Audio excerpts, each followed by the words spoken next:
شیطان کو کنکریاں ماری۔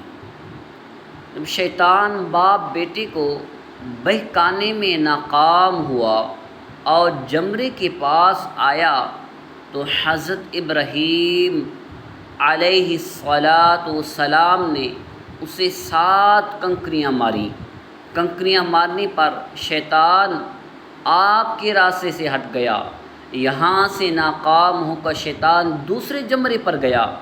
فرشتے نے دوبارہ حضرت ابراہیم علیہ السلام سے کہا، اسے ماریے۔ آپ نے اسے 7 کنکریاں ماریں تو اس نے راستہ چھوڑ دیا۔ اب شیطان تیسرے جمرے کے پاس پہنچا۔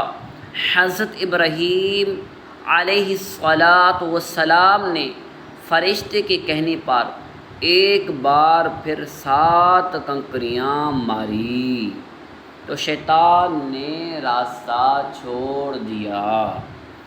شیطان کو 3 مقامات پر کنکریاں مارنے کی یاد باقی رکھی گئی ہے اور آج بھی حاجی ان تینوں جگہوں پر کنکریاں مارتے ہیں۔ صلو علی الحبیب صلی اللہ تعالی علی محمد۔